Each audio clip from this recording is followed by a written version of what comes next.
Hello, everybody, and welcome to Stoked, the ultimate Star Trek Online podcast. My name is Chris. My name is Jeremy. Yo there, J-Man. Hi. Hey, welcome to episode 84. Okay. 84 of these bad boys. We're slowly marching to 100. Mm-hmm. It feels epic. And slowly marching our way towards season 4. The anticipation builds. It does build, yeah. But we got nothing to show this week still. No, in fact, one of the big stories still going around is actually one of the stories from last week, and that's the whole Atari Cryptic split up, or it's even getting a little longer than that.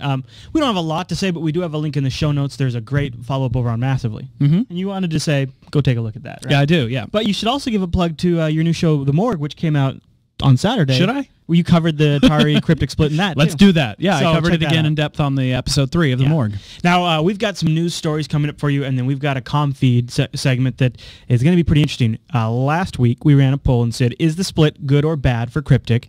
Let us know your thoughts. You guys voted on that. Plus, we've got a really fun event that's going to take place over the next 3 weeks. Whoa. And we're going to tell you all about that in community feedback. Cool. All right, J-Man, let's dive into some of this news that we do have here. Starting up, the KDFs are getting some love. Yeah, well, just a little bit. You know, they recently, actually it was a couple months ago, remastered Stranded in Space, but they just recently added a new reward to it. Yeah, the one we covered last week. Which is really handy. It summons the Azura to you. It allows you to use it as a bank and all sorts of other cool stuff. So you can be out flying around and you don't have to go to a starbase just to be able to do that kind of stuff. Well, one of the devs called it a sneak attack because they snuck it into one of their patches ahead of schedule, where it's now available for Klingons. Oh, good. If they run the mission bringing down the house, they'll get the same reward now. Oh, good. Now, it's worth noting, though, that this item is a little less handy than it should be. I mean, it's a 4-hour cooldown. Oh, I don't know. I mean, you can still go to space dock. Oh, yeah. So you get this plus So space once every dock. 4 hours, you don't have to return to space 4 hours dock. is a long cooldown. And it's 4 hours of game time. It doesn't tick down when you're offline.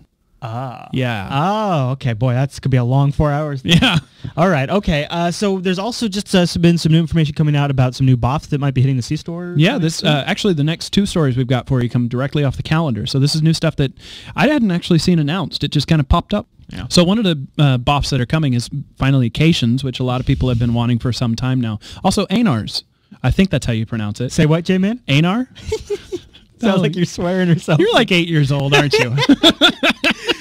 The duty officer system has anars in it. That's all I'm saying. No, these are buffs. Oh, okay. And I think one of the things that, you know, one of the reasons these have been delayed so much is because along with after the DOF system, eventually they're going to be able to promote buffs to characters, to alts. So you're thinking maybe they got to come along and get some of those characters that aren't buffable yet, buffable, so that when that system is in place, you can buff them up? Yeah, that's possible. Yeah. Now, also, there's been some information. Unless you had anything else you want to cover on that? Well, I do want to point out that those will be available as rewards in the duty officer system. Not just C-Store. Right, not just C-Store. I think it's too often that you see this kind of stuff introduced via the C-Store without a really clear way that's communicated to the players how you're going to get it in-game. So it's good to see before we even see something hit that store, which sometimes stuff just shows up in the store. So it's good to see something before it hits the store, get that identified and called out up front. Right. I like that being a priority. Yep. Okay.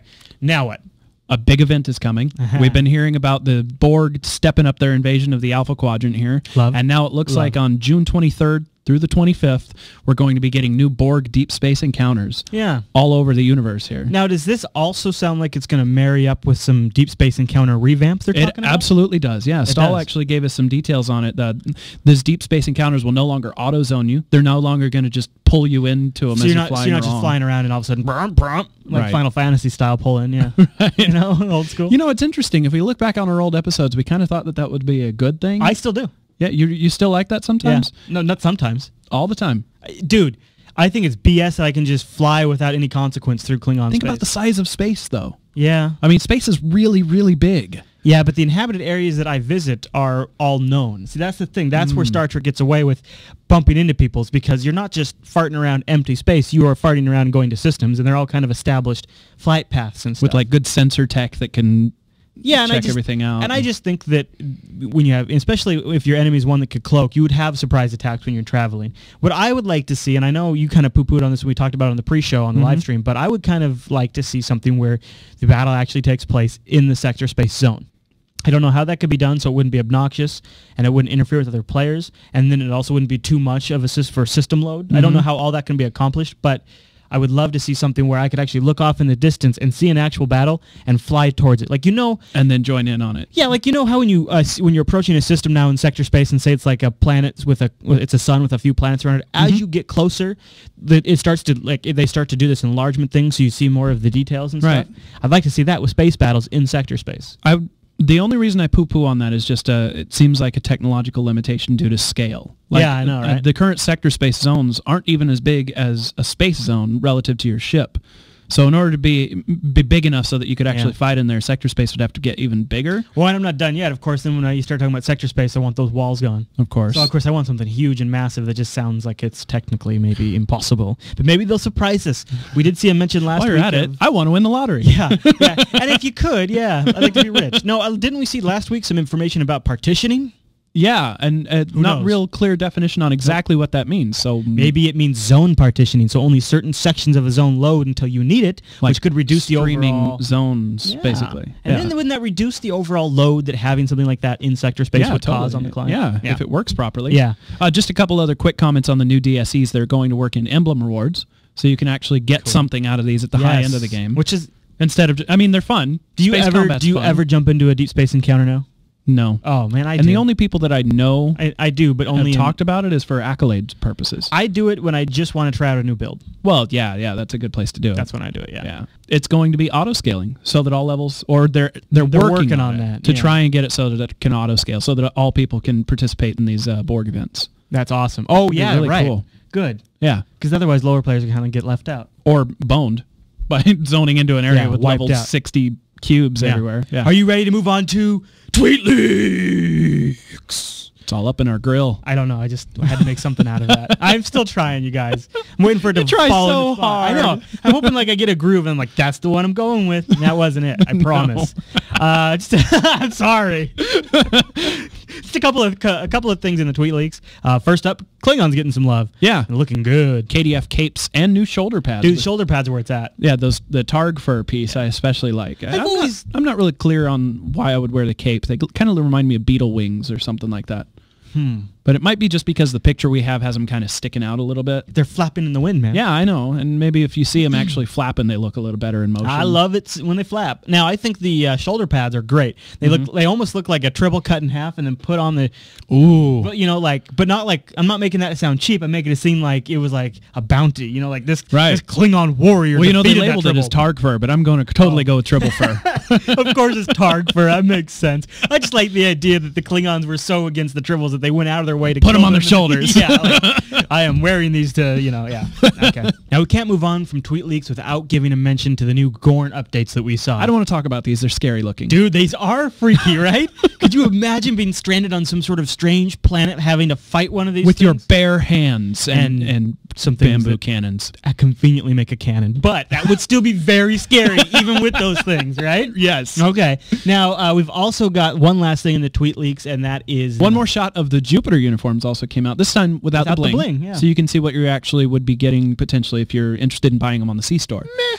I want my bling. Yeah. But I am loving these Jupiter uniforms. And you'll get the bling with the 500-day vet reward. So, yeah. Oh, I'm going to wear these suckers too. I think I'm redoing it. I mean, I have stuck with the motion picture uniform. They're really classy. They're classy looking, but I think this is going to be my next one I'm going to move up to. I think so as well. It feels like 2409 when you look at it. Plus, Jupiter. Come on. Right? Right. All right, anything else in the news segment, J-Man? That's pretty much all we got. All right, now, we're really excited, so why don't we jump over to community feedback.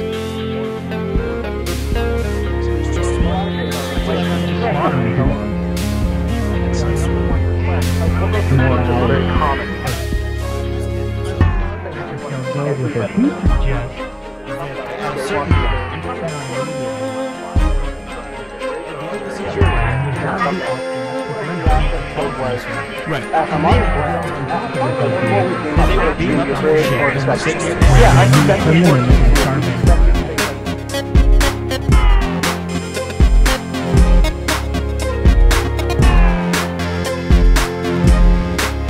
And welcome to community feedback. Now, we've got something really fun to announce, but before we get to that, let's cover last week's question. Now, we put up a quick poll. Yeah, to ask you about the whole Atari cryptic thing and whether or not you thought it was a good thing or a bad thing. We wanted to keep it simple, just, yes, no, binary. That way they didn't go off to a whole big direction. And surprisingly, actually, honestly, I thought it was surprising. Almost 83% of you voted yes, it's a good thing. 83%. I was surprising as well. I thought it would be split closer down the middle. Yeah, it's a good thing.